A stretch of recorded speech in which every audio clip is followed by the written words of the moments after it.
Welcome to this video. இந்த வீடியோவில் நம்ம கம்யூனிகேஷனில் யூஸ் பண்ணக்கூடிய மாடுலேஷன் அண்ட் டீமாடுலேஷனாக என்னென்னு பார்க்கலாம். பொதுவாக மாடுலேஷன்னா ஒரு என்கோடிங் ப்ராசஸ், அதாவது நம்மளுடைய இன்ஃபர்மேஷன் சிக்னல், மெசேஜ் சிக்னல் வந்து எய்தர் நமக்கு வாய்ஸ் சிக்னலாக இருக்கலாம், அதாவது டேட்டா சிக்னலாக இருக்கலாம், அல்லது வீடியோ சிக்னலாக இருக்கலாம். இந்த சிக்னலை நம்ம ஒரு இடத்துலேருந்து இன்னொரு இடத்துக்கு டிரான்ஸ்மிட் பண்ணுறதுக்கு யூஸ் பண்ணுறதுக்கு பேர் தான் மாடுலேஷன்.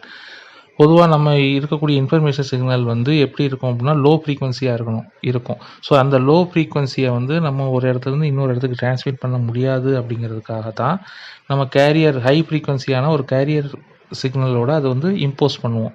ஸோ அப்படி இம்போஸ் பண்ணும்போது அந்த கேரியர் வேவில் உள்ள இருக்கக்கூடிய ஃப்ரீக்வன்சியோ ஆம்பிளிடியூடோ ஃபேஸோ வேரி பண்ணி நம்ம வந்து ஒரு இடத்துலேருந்து இன்னொரு இடத்துக்கு டிரான்ஸ்மிட் பண்ணுறோம்.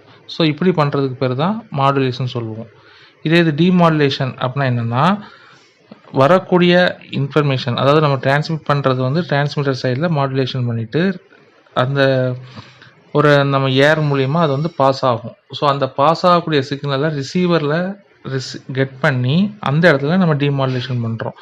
அதாவது நம்மளுடைய ஒரிஜினல் சிக்னலை, மெசேஜ் சிக்னலை ரீகன்ஸ்ட்ரக்ட் பண்ணுறோம். ஸோ அந்த ரீகன்ஸ்ட்ரக்ஷன் ஆஃப் ஒரிஜினல் இன்ஃபர்மேஷனை தான் என்ன சொல்கிறோம் அப்படின்னா டீமாடுலேஷன் சொல்கிறோம். அதாவது நம்ம இம்போஸ் பண்ண கேரியர் வேவை நம்ம வந்து தனியாக பிரித்து எடுக்கிறோம். ஸோ அந்த பிரித்து எடுக்கிறதுக்கு பேர் தான் வந்து என்ன சொல்கிறோம் அப்படின்னா டீமாடுலேஷன் சொல்கிறோம்.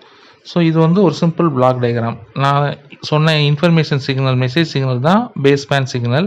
அது மாடுலேட்டர் கொடுக்கும். மாடுலேஷனில் நமக்கு மாடுலேட்டிங் சிக்னல் அவுட்புட்டாக வரும். அதை தான் வந்து பேண்ட் பாஸ் சிக்னல் சொல்கிறோம். ஸோ இந்த பேண்ட் பாஸ் சிக்னல் தான் டிரான்ஸ்மிட் பண்ணுறதுக்கு யூஸ் பண்ணுறோம்.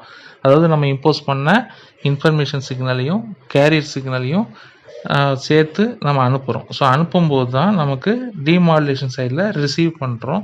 ஸோ அந்த ரிசீவ் பண்ணுற சிக்னலை நம்மளுடைய ஒரிஜினல் சிக்னலை நம்ம பிரித்து எடுக்கிறதுக்கு பேர் தான் டீமாடுலேஷன் சொல்லியிருந்தேன். ஸோ அப்படி பிரித்து எடுத்துறது போக மீதி அவுட்புட் சிக்னல் தான் நம்மளுடைய பேஸ் பேண்ட் சிக்னலான இன்ஃபர்மேஷன் சிக்னலை நம்ம வெளியெடுக்கிறோம்.